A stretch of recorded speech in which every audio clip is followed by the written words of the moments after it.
offer you a choice. One of the things that Dany has found immensely frustrating in the beginnings of this war against Cersei is that she's being asked to fight on a certain moral standard, and Cersei isn't. Because of that, Cersei has an advantage over her. A more ruthless opponent will often win. Your Grace, nothing scrubs bold notions from a man's head like a few weeks in a dark cell. I meant what I said. I wouldn't say she's acting like the Mad King because it's rational. She's giving them a choice, and they choose not to bend the knee to her, and she accepts that choice, and she does exactly what she told them she'd do. You know, from her standpoint, she's not acting insane in any way. She's just being tough, which is what she needs to be to win. That's one perspective. Tyrion has a different perspective, and hopefully people watching it will have their own, and they'll decide for themselves whether they think what she did was just or immoral. Dracarys.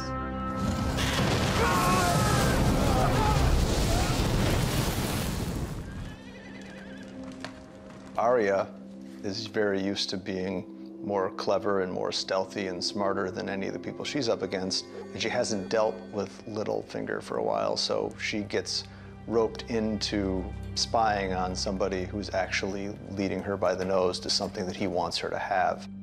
I found it, my lord. Lady Stark thanks you for your service. He's looking for a way to prevent this sister bond from developing further, because the tighter that bond is, the more definitively he is caught on the outside of it. On the Sansa end of the relationship, he's seen the opening, and now all he needs to do is give Arya cause to display real rage towards Sansa, and he knows full well that with what's going on in Sansa's head with regards to Arya and how dangerous she is, when Arya starts to act dangerous and act angry, he knows where Sansa's going to turn. How will Jon Snow try to convince people to fight for him against an enemy they've never seen before? Cersei thinks the army of the dead is nothing but a story. What if we prove her wrong? When the first Whites got through in season 1, they sent Alliser Thorne down with a hand that was, at the time, probably still doing this to prove to everybody that this was going on. By the time this hand got down there, it had rotted away to nothing and stopped doing this. There was the idea that bringing one of these things down south had been put out there before in a way that didn't work, but in theory you could bring one of these things down and have it still functional by the time it gets to King's Landing. That seemed like that would, on a story level, do the trick. The first white I ever saw was brought into Castle Black from beyond the wall. Bring one of these things down to King's Landing and show her the truth. Like many of these situations on the show, the one who figures it out is Tyrion. The only way you're going to prove it to people is to show it to people. And obviously, we can't bring everyone up there, so that means bringing one of them down here. And how would you get into King's Landing?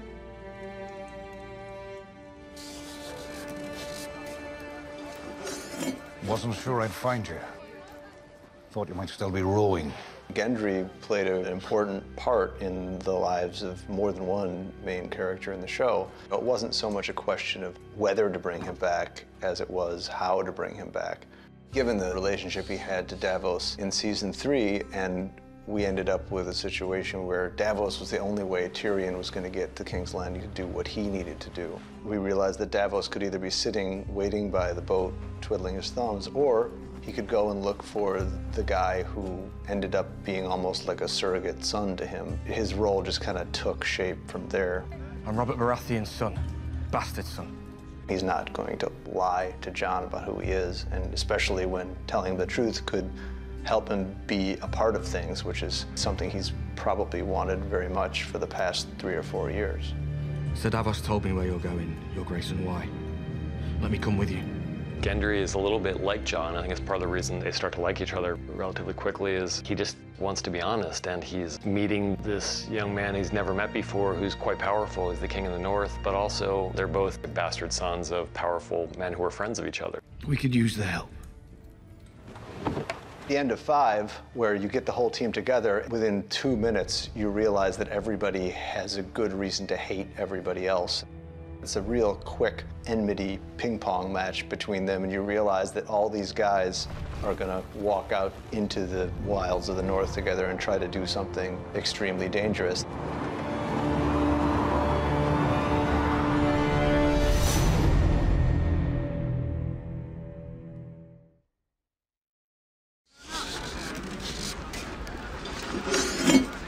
sure I'd find you.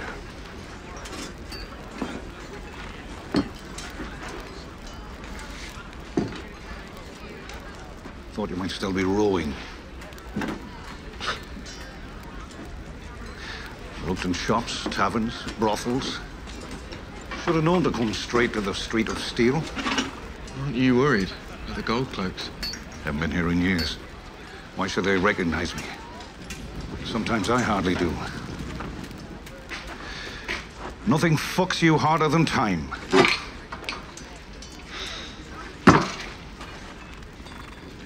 Anybody give you any trouble? Yeah, here I am, arming Lannisters, and I never get a second look. No, you were right. Safest place for me was right under the Queen's nose. Don't be so sure. Safety is never a permanent state of affairs. Bad things are coming. You came to get me. You want me to come with you? Well, the thing you need to understand is... I'm ready. Yeah. Let's go. You should know what you're heading into. Do you think if I've been thinking about with every swing of the hammer, how happy I am making weapons for the family that killed my father? Family that tried to kill me. I've been getting ready. Never knew what for, but I've always known I'd know it when it comes. You might want to bring one of those swords. I don't know much about swinging swords. But this I know.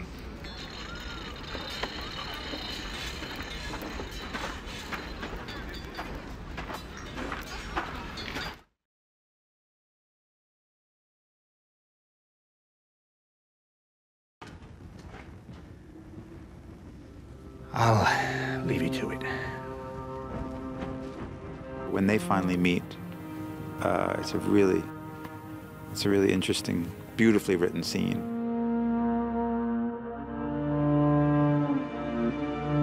I don't think he had any idea he would ever return. I know family reunions for everyone are very awkward.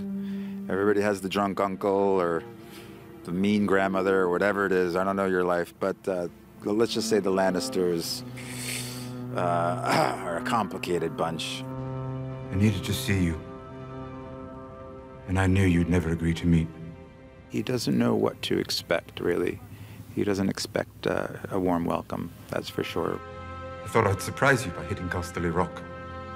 Father would have been proud. Don't talk about father. He used to trust his brother, and I think deep down he still does, but even his brother betrayed him. He feels like he betrayed him because of, he killed his father. Listen to me. I once told Bronn that if I ever saw you again, I'd cut you in half. For me, it's always the intimate story, the character story, what links these people. And the bond between those two brothers is so strong. It'll take you a while with a sparring sword. It's this very complicated thing of he's really looking forward to seeing him. And because he still loves him. He was going to execute me. He didn't hate me because of anything I did. He hated me because of what I am. It's at the very core of who they are as Lannister. They've been raised, they've lived in this bubble, that the most important thing is your family. Even if you have fights within the family, you still, you're loyal. And for the Tyrion to just jump ship and go straight to the enemy of all enemies. Did he think I wanted to be born this way? Did he think I chose? What do you want? Daenerys will win this war. You're a military man. You must know there's no way around that. The loyalty to Jaime is still really strong.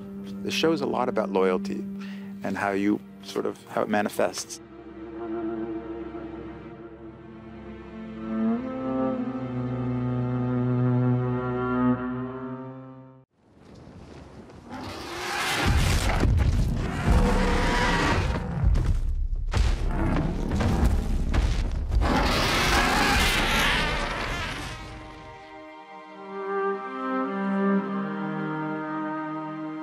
I quite liked that moment with the dragon, and I think there was something I wanted to bring to it, which is quite animalistic. Animals go on the smell of something. If you're coming up to a horse, you want it to sniff you before it trusts you, and hopefully that worked with the dragons.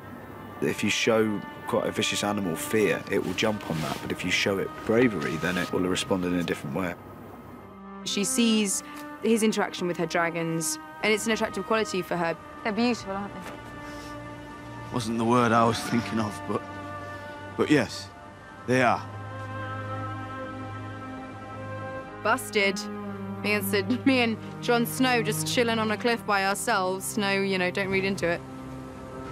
I think it was one of the most important scenes, certainly for Jorah this season.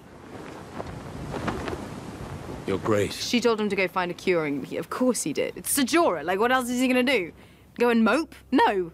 Gonna die? No. He's gonna go and fix himself. Jon Snow, this is Ser Jorah Mormont. An old friend. I served with your father. He was a great man. I think it's a weird one for Jon meeting Jorah. This man he's heard about as being a slave trader, bad guy. And yet, here's Daenerys trusting him, here's him seeming to be quite noble. You look strong. You found a cure? I wouldn't be here if I hadn't. She was the one who kind of motivated him and said, please, you know, you need to find a cure because I need you with me. And that was a great gift from her, and it felt like it put the badness of our history and my initial betrayal to bed. I return to your service, my queen. If you'll have me. In your mind, I think, you know, when you hear someone's got a terminal disease, or you think sort of, you know, that's maybe a gift you give them in the moment. I'm sure he's had all these thoughts. How much did she really mean it? It would be my honor. It's not until she surprisingly embraced him that I think he feels he's finally come home. It's one of the most tender moments that you'll see from Daenerys this season, because the thing about Ser Jorah is that he has been the one from the very beginning. And so I think he has an ability to see right through her. I think at this point, Jon's willing to forgive anyone anything, pretty much. As long as they'll come on side with him, things can be ironed out afterwards.